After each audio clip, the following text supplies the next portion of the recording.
Coming up next on the Jeff Crilley Show, you'll meet a man who is shaking up the barbecue world in Texas, and that's a tall statement to make. We'll share his secret recipe next.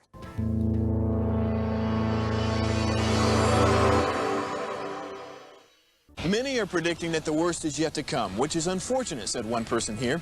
Until now, they've enjoyed the reputation of being the nation's icebox. Watched a burglar in his home this morning by webcam. As a journalist of over 25 years, stories are what make my world turn. Reporting live from the Dallas newsroom tonight, Jeff Crilley, Fox 4 News. But in 2008, I took the jump from my familiar life and started a PR firm from my home. We're talking about anyone with a camcorder like the one I'm using becomes a television network. We started slowly growing the company, and we now have over 100 clients, and we've branched into the world of live digital broadcasting. I now own 8 different TV studios and have a huge team, and the stories that I now get to share are sometimes the most important of my life. Life has a funny way of coming around full circle. This is the Jeff Crilley Show. So sometimes when I'm out with friends, a dinner party, I'll play a game. I'll say, if God whispered in your ear and said, you've got one last meal on the planet and then I'm taking you home, where would you go? What would you eat? And my answer has always been barbecue. And I think my next guest is going to convince me that it would be his location that I would have my final meal on the planet. Trey Sanchez is in the studio. He's the owner and pitmaster of Vaqueros Texas BBQ. Thanks for coming on the show. Thanks for having me. Absolutely. Well, let's start at the beginning. Your daddy was barbecuing when you were a kid. Yeah. I mean, I started barbecuing in '87. He was doing full-scale production catering, and that's kind of how I started. It wasn't in the backyard cooking with him for the family on a Sunday. It was, we had got 1,000 people tonight, son. Let's go. Wow. And so we were doing big production catering. So it wasn't just the food. We had the element of show going along with it, and it was a major production. And when did you first open up? Vaqueros, I started Vaqueros in August of 2018. Okay, very cool. So it's been around for 7 years. And Yeah, you're 7 at years. Waters Creek in Allen, is that right? But you also do a lot of catering. Yeah, so my background is catering. We did open up in Waters Creek late January. So, happy to be in Allen. It's a beautiful location. Finally got a beautiful spot. Just kind of how I want it to showcase what we do. And he's very well branded, so props to your marketing people. We're going to hear more from Trey in a minute, but let's go ahead and show this overview video.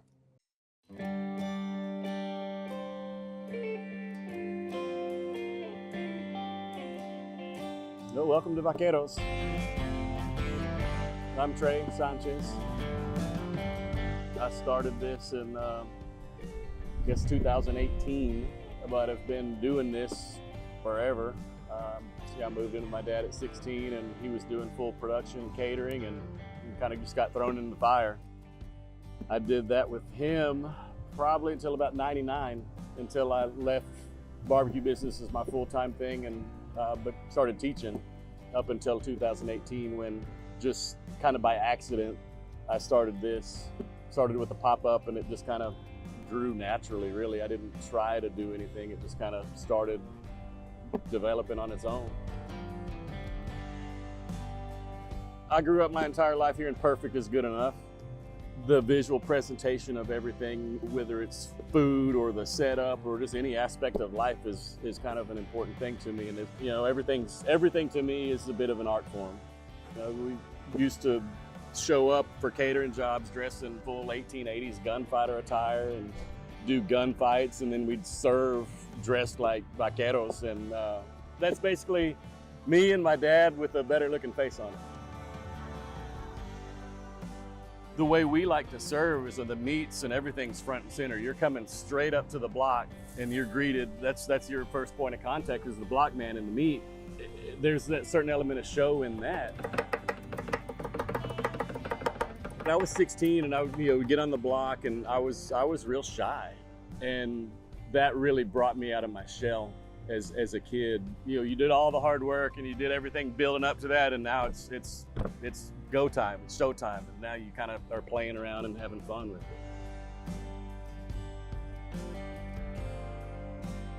it. So we do all our cooking here, service in the trailer. Got another pit over here on the property, so we'll use that as well. I've always used hickory. I mean, I'm partial to it. My dad's always using, even when he was a kid, you know, in the 50s with his grandfather, they actually used to deliver hickory wood to the barbecue joints in Dallas. In a way, I guess it's a little sentimental or nostalgic, but it's beyond that. It's just the flavor. I mean, those are the flavors that we're used to, that we like. And I'm only cooking what I like. Yeah, if I don't like it, I ain't serving it. We're pretty tight-knit. It's like a family in here, and I can leave everything, these guys go home and feel comfortable with it, which is awesome.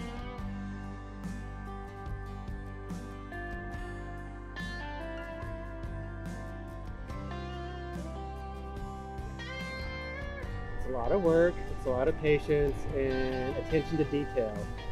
There's so many steps that you can improve and go wrong on.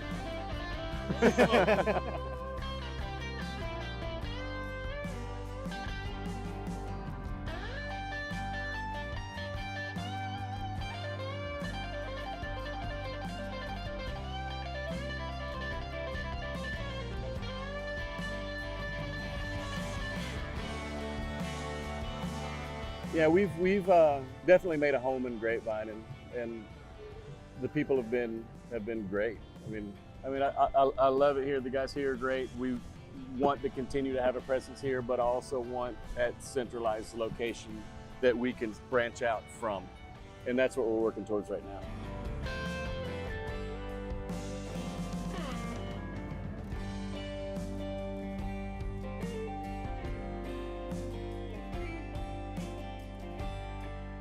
What I want them to remember about coming, I don't know. Just that it was good, that we were nice, that they're ready to come back.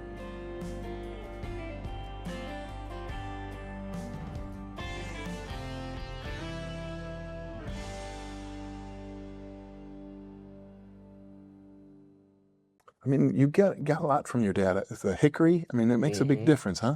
Hickory makes a big difference. To me, it's what I've always used. It's what I prefer for sure. What is the difference? I mean, if somebody offered you something, another kind of wood, and they'd say free wood for life? Free wood for life. Well, so yeah, I mean, a lot of people use post oak, and post oak is, I mean, it's all good for what it is. It's a little bit more of a mild smoke. Whereas like a mesquite may be a little stronger smoke, but it's burning hotter. I just have always used hickory. I like the little bit of sweetness that comes out with it. It's a little bit stronger of a smoke flavor. It's just my personal preference. Absolutely. We're going to scroll down his website, and I want you to talk about your branding because, one, the images are fantastic. I love everything that you're bringing into it, and your own look is a little bit kind of like a rebel. Is that part of the style? Yeah, I guess I've always been a little bit of a rebel, but yeah, I mean the brand is just uniquely me. I think it's Sure. it's my background, my influence. Everything I do is just a reflection of me. Absolutely. And he's won some major awards. I'm just going to list some. New York Times, the top 20 best Texas barbecue restaurants. You are a semifinalist for the James Beard Award. That's incredible. Best chef. Yeah, those were a surprise for sure. That's like an actor winning an Academy Award, isn't it? Yeah, kind of. And then Texas Monthly's 50 best tacos in Texas. So you also serve tacos. Oh yeah. That's one thing that I think sets us apart, the way we do tacos. How do you do tacos? So we're not just going to throw a little brisket in a flour tortilla and hand it to you and pour barbecue sauce on it or anything. I mean, all of our meats will start off traditional Texas. We're going to smoke all of our meats that traditional Texas style, but then the finishing preparation of those meats is going to change according to which region that dish is coming from, whether it's the Monterrey style taco tlaquepaque, the cochinita pibil out of the Yucatan, or whatever other tacos that we're doing. It's more regional Mexican flavors integrated with that Texas style barbecue. So it's truly a Tex and a Mex, not so much Tex-Mex. Nice. We've got a little slideshow that we're going to show right now, and this came from your Facebook page. Talk about the feeling when somebody comes to your location in Allen. What's the vibe? What do they feel? I don't know, we're a little different. There's a little element of Old West. There's a little element of Chicano in there. There's definitely a barbecue vibe. If you're looking at some of the platters and things, the way we present ourselves, I've got an art background. I've got that production background. So the presentation of everything is very important, whether it's the building itself, the uniforms, the branding, like you mentioned earlier. Yeah. And obviously the food, it's all about the arrangement of it, the colors, the textures, not just in the taste of it, the mouthfeel of the texture and all the different flavors, but it's also the colors and the platters and the different textures and the way it's arranged. There's a lot of presentation. There's a lot of element of show in what we do as well. And there's some great chefs in Texas, but not all of them cater big events. What's the most you've ever served? The most I've ever served was back in '99, and that one was with my dad. It was me, my dad, my friend Don, who's no longer with us, and a couple other guys. We did 5,000 people at it. 5,000. Yeah, that was an interesting one. It's a good one. Give us an insight into how to do that, because for one, you don't sleep. Yeah, you're not sleeping. So you're cooking all night. Oh yeah. And then it's got to be hot. It's got to be fresh. Can't have been sitting out in the sun. I mean, there's a lot of moving parts, isn't there? There's a lot of moving parts, a lot of math, a lot of planning. Yeah, there's a lot that goes into it for sure. Wow. And there was a big announcement that just hit WFAA. Let's go ahead and put this on the screen. A new North Texas barbecue joint opens with rave reviews and a powerful partner.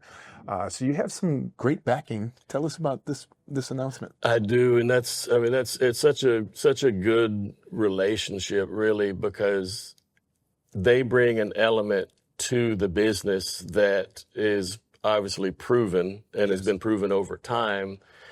And it's not necessarily something that I consider one of my strong suits, right? So they got the business side, they've got the systems, and they've got those things in place and offer that support, which helps me a lot because it allows me to do what I do best. And tell us about your partners. Is this the Mi Cocinas group? Yes, M Crowd Restaurant Group. They're over Mi Cocina, now us, and the Mercury. Man, and they have a really proven track record. You're right. They do. It's a good relationship for sure. Absolutely. Well, you can't have enough great shots of barbecue, so we're going to scroll down your Instagram page. Let's go ahead and scroll down the page, and there you go.